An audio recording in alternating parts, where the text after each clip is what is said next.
Welcome to inspire P S C. Inspire P S സിയുടെ English vocabulary ക്ലാസ്സിലേക്ക് എല്ലാവർക്കും സ്വാഗതം. ഇന്നത്തെ ഇംഗ്ലീഷ് വൊക്കാബുലറി ക്ലാസ്സിൽ നമ്മൾ നോക്കുന്നത് കുറച്ച് ഫോറിൻ വേർഡ്സ് ആണ്. ഇപ്പോൾ ഫോറിൻ വേർഡ്സ് എന്ന് പറഞ്ഞാൽ വെറും 26 അക്ഷരങ്ങൾ കൊണ്ട് ഒരു ലോക ഭാഷ കൈകാര്യം ചെയ്യുന്നതിൻ്റെ എല്ലാ പരിമിതിയും ഇംഗ്ലീഷിനുണ്ട്. ഇതൊരു മോഡേൺ ലാംഗ്വേജ് ആണ്. അതുകൊണ്ട് തന്നെ ഗ്രീക്ക്, ലാറ്റിൻ, ഫ്രഞ്ച് തുടങ്ങിയ എല്ലാ ഭാഷകളിൽ നിന്നും വാക്കുകൾ കടം കൊണ്ടാണ് ഇംഗ്ലീഷിൽ വാക്കുകൾ ഉപയോഗിക്കുന്നത്. അപ്പം അത്തരം കുറച്ച് ഫോറിൻ വേർഡ്സ് മത്സര പരീക്ഷകൾ സ്ഥിരം ചോദിക്കാറുണ്ട്. അതാണ് ഫോറിൻ വേർഡ്സ് എന്ന ചാപ്റ്ററിൽ നമ്മൾ ഉൾക്കൊള്ളിച്ചിരിക്കുന്നത്. അപ്പം ഇന്ന് പഠിക്കുന്ന എല്ലാ ഫോറിൻ വേർഡ്സും PSC ചോദിച്ച ചോദ്യങ്ങളാണ്. ഇപ്പം നമുക്ക് പരിചിതമില്ലാത്ത വാക്കുകളാണ് ഈ ഫോറിൻ വേർഡ്സ് എന്ന ഗണത്തിൽ വരുന്നത്. അതുകൊണ്ട് തന്നെ ഓരോ വാക്ക് വെറുതെ ബൈഹാർട്ട് ചെയ്ത് പഠിച്ചു കഴിഞ്ഞാൽ ഓർമ്മ നിൽക്കണമെന്ന് ഇല്ല. അപ്പം നമ്മൾ പഠിക്കാൻ എളുപ്പവഴി എന്ന് പറഞ്ഞാൽ ആ വാക്ക് രൂപം കൊള്ളാനുള്ള കാരണം, അല്ലെങ്കിൽ എവിടെയാണത് ഉപയോഗിക്കുന്നത് തുടങ്ങിയ കാര്യങ്ങൾ അത് കണക്ട് ചെയ്ത് പഠിച്ചു കഴിഞ്ഞാൽ പിന്നെ ആ വാക്കുകൾ ഒരിക്കലും മറന്നു പോകാൻ സാധ്യതയില്ല. അല്ലാതെ നമ്മൾ പഠിക്കുമ്പോഴേക്കും ഒരു വാക്ക് പഠിച്ച് അല്ലെങ്കിൽ 10 വാക്ക് പഠിച്ച് വീണ്ടും സ്റ്റാർട്ട് ചെയ്യുമ്പോഴേക്കും ആദ്യ വാക്കുകളെല്ലാം മറന്നുപോയി തുടങ്ങിയിട്ടുണ്ടാവും. അപ്പം ഇതാണ് പഠിക്കാൻ എളുപ്പം. വാക്കുകൾ അല്ലെങ്കിൽ അതിൻ്റെ ഉപയോഗം അതെങ്ങനെ രൂപം കൊണ്ടു ഇത് കണക്ട് ചെയ്ത് പഠിച്ചു കഴിഞ്ഞാൽ അതൊരിക്കലും മറക്കാൻ സാധ്യതയില്ല. ഇനി നമുക്ക് ടോപ്പിക്കിലേക്ക് കിടക്കാം. ഫസ്റ്റ് വേർഡ് എന്ന് പറഞ്ഞാൽ ലിംഗ്വ ഫ്രാങ്ക്വ എന്നാണ്. ലിംഗ്വ ഫ്രാങ്ക്വ ഈസ്റ്റേൺ മെഡിറ്ററേനിയൻ എന്ന് പറയുന്ന സ്ഥലത്ത് താമസിച്ചിരുന്ന ആൾക്കാർ സംസാരിച്ചിരുന്ന ഭാഷയാണ് ഈ ലിംഗ്വ ഫ്രാങ്ക എന്ന് പറയുന്നത്. അപ്പോൾ ഈ ലിംഗ്വ ഫ്രാങ്ക എന്ന് പറയുന്നത് ഗ്രീക്ക്, ലാറ്റിൻ, ഫ്രഞ്ച്, ഐറിഷ് തുടങ്ങിയ എല്ലാ ഭാഷയുടെയും ഒരു മിക്സർ ആയിരുന്നു. അപ്പോൾ ആ ഭാഗത്തെ ജനങ്ങൾ, ആ പ്രദേശത്തെ മറ്റു ഭാഗത്തെ ജനങ്ങൾ ഇവരെല്ലാവരും പൊതു പ്രശ്നം വരുമ്പോൾ പരസ്പരം കമ്മ്യൂണിക്കേറ്റ് ചെയ്യാൻ വേണ്ടിയിട്ട് ഉപയോഗിച്ചിരുന്ന ഭാഷയായിരുന്നു ഈ ലിംഗ്വ ഫ്രാങ്ക്വ. കാരണം ഇത് മറ്റു ഭാഷകളുടെ എല്ലാം ഒരു സങ്കലനമാണ്. അതുകൊണ്ട് തന്നെ എല്ലാവർക്കും ഈ ഭാഷ മനസ്സിലാവുമായിരുന്നു. അങ്ങനെ പൊതുവായി എല്ലാവർക്കും മനസ്സിലാവുന്ന രീതിയിൽ പൊതുവായി ഉപയോഗിച്ച ഭാഷയായതുകൊണ്ട് ഈ ലിംഗ്വ ഫ്രാങ്കോ എന്ന് പറഞ്ഞാൽ കോമൺ ലാംഗ്വേജ് എന്ന അർത്ഥത്തിൽ ഉപയോഗിക്കാൻ തുടങ്ങി. ഇപ്പം ലിംഗ്വ ഫ്രാങ്കോ എന്ന് പറഞ്ഞാൽ അതിനർത്ഥം കോമൺ ലാംഗ്വേജ്. ഇപ്പം നമ്മൾ ഇവിടെ എന്താണ് തമിഴ് അല്ലെങ്കിൽ മലയാളം, അതുപോലെ തന്നെ കന്നഡ തുടങ്ങിയ ഭാഷ സംസാരിക്കുന്ന എല്ലാ ആൾക്കാരും ഒരു പൊതു ആവശ്യത്തിനായി ഉപയോഗിക്കുന്നത് ഇംഗ്ലീഷ് എന്ന ഭാഷയായിരിക്കും. കാരണം എല്ലാവർക്കും അറിയാവുന്ന ഭാഷ ഇംഗ്ലീഷ് ആയിരിക്കും. അത് തന്നെയാണ് ഇവിടുത്തെയും കൺസെപ്റ്റ്. എല്ലാവർക്കും പൊതുവായി അറിയാവുന്ന ഒരു ഭാഷ, ആ ഒരു കൺസെപ്റ്റാണ് ലിംഗ്വ ഫ്രാങ്കോ എന്ന് പറയുന്നത്. അതിനർത്ഥം കോമൺ ലാംഗ്വേജ്, പൊതുവായി എല്ലാവർക്കും അറിയാവുന്ന ഭാഷ. ദെൻ ദ സെക്കൻഡ് വേർഡ് കാർപെ ഡിയം. കാർപെ ഡിയം എന്നാണ്. ഇതിനർത്ഥം എൻജോയ് ദ പ്രസന്റ് എന്നാണ്. എൻജോയ് ദ പ്രസന്റ്, ഈ നിമിഷം അല്ലെങ്കിൽ ഇന്ന് ഏറ്റവും മനോഹരമായി ആസ്വദിക്കുക, അതാണ് കാർപെ ഡിയം എന്ന് പറയുന്നത്. ഒരു പ്രശസ്തമായ കോട്സ് ഉണ്ട്, happiness is a journey, it's not a destination. Happiness, സന്തോഷം എന്ന് പറയുന്നത് ഒരു ഡെസ്റ്റിനേഷൻ, അവസാനം എത്തിച്ചേരേണ്ട ഒരു അവസ്ഥയല്ല. അത് ഓരോ നിമിഷവും, നമ്മുടെ ജീവിതത്തിലെ ഓരോ നിമിഷവും നമ്മൾ ആസ്വദിച്ച് അറിയേണ്ട സാധനമാണ്. ഇപ്പം happiness is a journey, it's not a destination. നമ്മുടെ ജീവിതത്തിലെ ഓരോ നിമിഷവും ഓരോ സെക്കൻഡ് നമ്മൾ ആസ്വദിച്ച് പോവുക, അതാണ് ആ മഹത്തായ കൺസെപ്റ്റാണ് ഈ കാർപെ ഡിയം എന്ന ഒറ്റ വാക്കുകൊണ്ട് നമുക്ക് അർത്ഥമാക്കുന്നത്. കാർപെ ഡിയം മീൻസ് എൻജോയ് ദ പ്രസന്റ്, ഈ നിമിഷം ആസ്വദിക്കുക. ദെൻ ദ തേർഡ് വേർഡ് ഓക്സ് പോപ്പുലി എന്ന് പറയുന്നത്. ഇപ്പോൾ ഓക്സ് പോപ്പുലി എന്ന് പറയുന്നത് അത് ഒരു കണക്ട് ചെയ്യാൻ അതിനൊരു ഫ്രേസ് ഉണ്ട്. ഓക്സ് പോപ്പുലി ഓക്സ് ഡെയ്, DEI.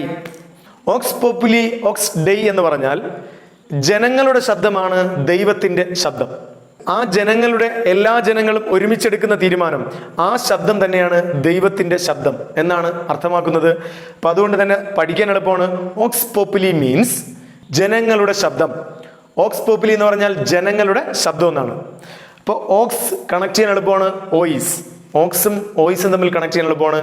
ഓക്സ് പോപ്പുലി means voice of the people, ജനങ്ങളുടെ ശബ്ദം. ദെൻ ഫോർത്ത് വൺ മോഡസ് ഓപ്പറാൻഡി. മോഡസ് ഓപ്പറാൻഡി, മോഡസ് വിവാൻഡി, രണ്ടിലും മോഡസ് എന്നുള്ളത് കോമൺ ആണ്. അതുകൊണ്ട് തന്നെ അതിൻ്റെ അർത്ഥത്തിലും മോഡ് ഓഫ് ഓപ്പറേഷൻ ആണ് മോഡസ് ഓപ്പറാൻഡി. മോഡസ് വിവൻഡി എന്ന് പറഞ്ഞാൽ മോഡ് ഓഫ് ലിവിങ് എന്നാണ്. മോഡ് എന്ന് പറഞ്ഞാൽ മെത്തേഡ് അല്ലെങ്കിൽ സ്റ്റൈൽ എന്നാണ് അതിൻ്റെ അർത്ഥം. അപ്പം സ്റ്റൈൽ ഓഫ് ഓപ്പറേഷൻ ഒരാളുടെ പ്രവർത്തന ശൈലിയെ മോഡസ് ഓപ്പറാൻഡി എന്ന് പറയുന്നു. ഇപ്പം മോഡസ് ഓപ്പറാൻഡി എന്ന് പറഞ്ഞാൽ പ്രവർത്തന ശൈലി. ഒരു ഹാബിച്വൽ ക്രിമിനൽ, സീരിയസ് ആയിട്ട് കൊലപാതകം നടത്തുന്ന ഒരു ക്രിമിനൽ, അയാൾ ചെയ്യുന്ന എല്ലാ കൊലപാതകത്തിനും അയാളുടേതായ ഒരു സ്റ്റൈൽ ഉണ്ടായിരിക്കും, അയാളുടേതായ ഒരു mode of operandi, mode of operation, അതാണ് പ്രവർത്തന ശൈലി എന്ന് പറയുന്നത്. അല്ലെങ്കിൽ ഒരു ഓഫീസർ കുറ്റാന്വേഷണത്തിന് അയാൾക്ക് അയാളുടേതായ ഒരു ശൈലി ഉണ്ടായിരിക്കും. അപ്പോൾ ആ ശൈലി കാണുമ്പോൾ നമുക്ക് ഒരു ക്രിമിനലിന്റെ പശ്ചാത്തലമാണെങ്കിൽ ആ ഒരു ഓപ്പറേഷൻ, ആ ഒരു കൊലപാതകം നടത്തിയത് ഇന്ന ആളാണെന്ന് നമുക്ക് വ്യക്തമായി പറയാൻ കഴിയും. ആ ഒരു സിസ്റ്റം അയാൾ പിന്തുടരുന്നു. ആ ഒരു അർത്ഥത്തിലാണ് modus operandi, mode of operation അല്ലെങ്കിൽ മോഡ് ഓഫ് ഡൂയിങ് തിങ്സ്, കാര്യങ്ങൾ ചെയ്യുന്ന രീതി, പ്രവർത്തന ശൈലി. ദെൻ മോഡസ് വിവഞ്ചി കണക്ട് ചെയ്ത് പഠിക്കാവുന്നതാണ്. മോഡ് എന്ന് പറഞ്ഞാൽ മെത്തേഡ് അല്ലെങ്കിൽ സ്റ്റൈൽ, ഒരു കാര്യം ചെയ്യുന്ന രീതി. ഇപ്പൊ മോഡസ് വിവഞ്ചി എന്ന് പറഞ്ഞാൽ മെത്തേഡ് ഓഫ് ലിവിങ്, ജീവിക്കുന്ന ശൈലി, ജീവന രീതി, അതിനെയാണ് മോഡസ് വിവാഞ്ചി എന്ന് പറയുന്നത്. ഓക്കെ, 5 വാക്കുകളും കണക്ട് ചെയ്ത് പഠിച്ചു കഴിഞ്ഞാൽ എളുപ്പമാണ്. ഇനി ഒരിക്കലും മറക്കില്ല എന്ന് വിചാരിക്കുന്നു. ഒന്നുകൂടെ പറയുന്നു, ലിംഗ്വ ഫ്രാങ്ക്വ, പൊതുവായി ആൾക്കാർ ഉപയോഗിക്കുന്ന ഭാഷ, പൊതുവായി ആശയവിനിമയം നടത്താൻ ഉപയോഗിക്കുന്ന ഭാഷ, common language. Then carpe diem. Carpe diem means enjoy the present. ഓർമ്മിക്കുക quotes, happiness is a journey, it's not a destination. Then ഓക്സ് പോപ്പുലി. ഓക്സ് പോപ്പുലി, ഓക്സ് ഡൈ കണക്ട് ചെയ്താൽ എളുപ്പമാണ്. ജനങ്ങളുടെ ശബ്ദമാണ് ദൈവത്തിന്റെ ശബ്ദം. ഓക്സ് പോപ്പുലി, ഓക്സ് ഓയിസ്, voice of the people. Then fourth one, മോഡസ് ഓപ്പറാൻഡി, കാര്യങ്ങൾ ചെയ്യുന്ന രീതി, പ്രവർത്തന ശൈലി, സ്റ്റൈൽ ഓഫ് ഡൂയിങ് തിങ്സ്, അതൊക്കെയാണ് അതിൻ്റെ അർത്ഥം. മോഡസ് operandi, mode of operation. Then fifth one, മോഡസ് വിവാൻഡി, മോഡ് ഓഫ് ലിവിങ് അല്ലെങ്കിൽ വേ ഓഫ് ലിവിങ്, ജീവന ശൈലി, ജീവിക്കുന്ന രീതി. ഓക്കെ, നമുക്ക് അടുത്ത വാക്കിലേക്ക് പോകാം. 6th വേർഡ് പറയുന്നു ഔ റിവോയ്. ഔ റിവോയ് എന്ന് പറയുന്നത് ഫ്രഞ്ച് ഭാഷയിൽ ഗുഡ് ബൈ അല്ലെങ്കിൽ ഫ്രഞ്ച് ഫെയർവെൽ ആണ് ഔ റിവോയ് എന്ന് പറയുന്നത്. ഫ്രഞ്ച് ഭാഷയിൽ യാത്ര പറയുന്നതാണ് ഔ റിവോയ്. Goodbye, until we meet again അല്ലെങ്കിൽ സീ യു അഗെയിൻ എന്നെല്ലാം അർത്ഥത്തിലാണ് ഔ റിവോയ് എന്ന് പറയുന്നത്. ഇപ്പൊ ഇംഗ്ലീഷിൽ നമ്മൾ ഗുഡ് ബൈ എന്ന് പറയുന്നു, ഫ്രഞ്ച് ഭാഷയിൽ ഔ റിവോയ് എന്ന് പറയുന്നു, സ്പാനിഷ് ഫെയർവെൽ ആണ് ഹസ്തലവിസ്ത എന്ന് പറയുന്നത്. ഇപ്പൊ ഹസ്തലവിസ്ത എന്ന് പറയുന്നത് സ്പാനിഷ് ഭാഷയിൽ ഗുഡ് ബൈ പറയുന്നതാണ്. ഇപ്പൊ ഈ 3 ഭാഷയിലെ ഗുഡ് ബൈ ഓർത്തിരിക്കുക. ഒന്നുകൂടെ ശ്രദ്ധിക്കുക, ഇംഗ്ലീഷിൽ ഗുഡ് ബൈ, ഫ്രഞ്ച് ആണെങ്കിൽ ഔ റിവോയ്, സ്പാനിഷ് ആണെങ്കിൽ അസ്തല വിസ്ത. ദെൻ 7th വേർഡ് ബോൺ ഒയാഷ് എന്നാണ് പറയുന്നത്. ബോൺ ഒയാഷ്. ബോൺ ഒയേഷ് എന്ന് പറഞ്ഞാൽ വിഷ് എ ഗുഡ് ജേണി. പണ്ട് കാലത്ത് നാവികരോട് അല്ലെങ്കിൽ കപ്പൽ യാത്രക്കാരോട് ഒരു ശുഭയാത്ര നേരുന്നതിനെയാണ് ബോൺ ഒയാഷ് എന്ന് പറയുന്നത്. ഇപ്പൊ പണ്ട് കാലത്തെ കപ്പൽ യാത്രകൾ അത്രത്തോളം റിസ്ക് ഉള്ളതാണ്, പോയി തിരിച്ചു വരാൻ അത്രയും ബുദ്ധിമുട്ടായിരുന്നു. അതുകൊണ്ട് തന്നെ ഈ ശുഭയാത്രയ്ക്ക് വളരെ പ്രതീക്ഷ നൽകുന്ന ഒരു വാക്കായിരുന്നു ഈ ബോൺ ഒയാഷ് എന്ന് പറയുന്നത്. ഒരു ശുഭയാത്ര നേരുന്നു, അതാണ് ബോൺ ഒയാഷ്. Wish a good journey. Then 8th word എക്സ് പാർട്ടെ. എക്സ് പാർട്ടെ എന്ന് പറയുന്നത് കുറച്ചുകൂടെ ലീഗൽ ടേമാണ്, കോടതികളിൽ ഉപയോഗിക്കുന്ന വാക്കാണ്. 2 കക്ഷികൾ ഉണ്ട്, അതിൽ എതിർ കക്ഷിയുടെ അസാന്നിധ്യത്തിൽ ഒരാളുടെ ഭാഗം മാത്രം കേട്ട് വിധി പറയുന്നതിനെയാണ് എക്സ് പാർട്ടെ എന്ന് ഉദ്ദേശിക്കുന്നത്. അതിനർത്ഥം വൺ സൈഡഡ് എന്നാണ്. ഏകപക്ഷീയമായി തീരുമാനം പറയുക, ഏകപക്ഷീയമായി വിധി പറയുക, അതാണ് എക്സ് പാർട്ടെ, വൺ സൈഡഡ്. ഒരു പാർട്ട് മാത്രം കേട്ട് വിധി പറയുന്നു, അങ്ങനെ കണക്ട് ചെയ്യാം. ഒരു പാർട്ട് മാത്രം കേട്ട് വിധി പറയുന്നു, അതാണ് വൺ സൈഡഡ്, ഏകപക്ഷീയമായി വിധി പറയുന്നു. ദെൻ 9th വേർഡ് ഫെലോ ഡീസേ എന്നാണ് പറയുന്നത്. ഫെലോ ഡീസേ എന്ന് പറഞ്ഞാൽ സൂയിസൈഡ് എന്നാണ്, ആത്മഹത്യ എന്നാണ് പറയുന്നത്. ഇപ്പൊ ഫെലോ ഡീസേ എന്ന് പറഞ്ഞാൽ സൂയിസൈഡ്, ആത്മഹത്യ. ലാസ്റ്റ് വേർഡ് പറയുന്നു റെൻഡേവു. റെൻഡസ് വൗസ് എന്നാണ് എഴുതിയിരിക്കുന്നത്, പക്ഷെ അത് പ്രൊനൗൺസ് ചെയ്യുന്നത് റെൻഡേവു എന്നാണ് പറയുന്നത്. ഇപ്പൊ റെൻഡേവു എന്ന് പറഞ്ഞാൽ മലയാളത്തിൽ നമ്മൾ പറയുന്നു ഒളിസങ്കേതം എന്ന് പറയും. ഒരു നെഗറ്റീവ് ആശയത്തിന് വേണ്ടിയിട്ട് അല്ലെങ്കിൽ ഒരു നെഗറ്റീവായ ഒരു കാര്യം ചെയ്യാൻ വേണ്ടിയിട്ട് ആൾക്കാർ ഒത്തുകൂടുന്ന സ്ഥലത്തെയാണ് റെൻഡേവു എന്ന് പറയുന്നത്. ഒളിസങ്കേതം, മീറ്റിംഗ് പ്ലേസ് എന്നാണ് സിമ്പിൾ ആയിട്ടുള്ള അർത്ഥം. ഇപ്പൊ റെൻഡേവു എന്ന് പറഞ്ഞാൽ മീറ്റിംഗ് പ്ലേസ്, ഒളിസങ്കേതം. ഓക്കെ, നമ്മൾ ഇന്ന് പഠിച്ച കാര്യങ്ങളെല്ലാം ഒന്നുകൂടെ ഒന്ന് ഓർത്തെടുക്കാൻ ശ്രമിക്കുന്നു. First word ലിംഗ്വ ഫ്രാങ്ക്വ. ലിംഗ്വ ഫ്രാങ്ക്വ എന്ന് പറഞ്ഞാൽ കോമൺ ലാംഗ്വേജ് എന്നാണ്, പൊതുവായി ഉപയോഗിക്കുന്ന ഭാഷ, പൊതുവായി ആശയവിനിമയത്തിന് ഉപയോഗിക്കുന്ന ഭാഷയാണ് ലിംഗ്വ ഫ്രാങ്ക്വ.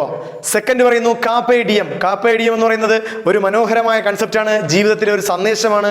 Enjoy the present. ഈ നിമിഷം ഏറ്റവും നന്നായി ആസ്വദിക്കുക. ദെൻ തേർഡ് പറയുന്നു ഓക്സ് പോപ്പുലി.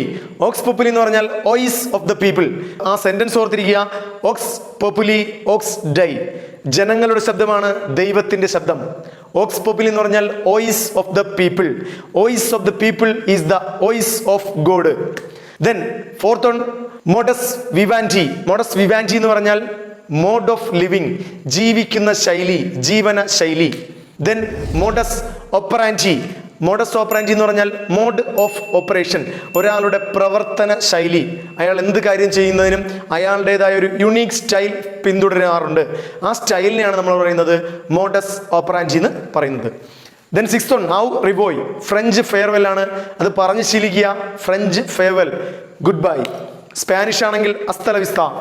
ദെൻ ബോൺ വയാഷ്. ബോൺ വയാഷ് എന്ന് പറയുന്നത് കപ്പൽ യാത്രക്കാരോട് പറയുന്നതാണ്, നാവികരോട് പറയുന്നതാണ് ശുഭയാത്ര. Wish a good journey. Then എക്സ് പാർട്ടെ, ഒരു ഭാഗം മാത്രം കേട്ട് വിധി പറയുന്നു. വൺ സൈഡഡ്, ഏകപക്ഷീയമായി എന്നാണ്. ദെൻ നയൻത് വൺ ഫെല്ലോ ഡിസേ. ഫെല്ലോ ഡിസേ മീൻസ് സൂയിസൈഡ്. അത് കണക്ട് ചെയ്യാൻ ആ ഒരു ടൂൺ തന്നെ ധാരാളമാണ്. ഫെല്ലോ ഡിസേ സൂയിസൈഡ്. ദെൻ ലാസ്റ്റ് റെൻഡേവു. റെൻഡേവു എന്ന് പറഞ്ഞാൽ മീറ്റിംഗ് പ്ലേസ് എന്നാണ്, ഒളി സംഗീതം. ഒരു നെഗറ്റീവ് ആക്ടിവിറ്റിക്ക് വേണ്ടിയിട്ട് ഒത്തുകൂടുന്ന സ്ഥലത്തെയാണ് റെൻഡേവു എന്ന് പറയുന്നത്. അപ്പോൾ ഈ വൊക്കാബുലറി ക്ലാസ് നിങ്ങൾക്ക് ഇഷ്ടപ്പെടുകയാണെങ്കിൽ നിങ്ങളുടെ സുഹൃത്തുക്കൾക്ക് ഷെയർ ചെയ്യുക, വീഡിയോ ലൈക്ക് ചെയ്യുക, ചാനൽ സബ്സ്ക്രൈബ് ചെയ്യുക. പുതിയ ഇംഗ്ലീഷിന്റെ കിടിലം വൊക്കാബുലറി ക്ലാസ്സിന് വേണ്ടിയിട്ട് ബെൽ ഐക്കൺ ക്ലിക്ക് ചെയ്യുക. ഓക്കെ, ഔ റിവോയ്.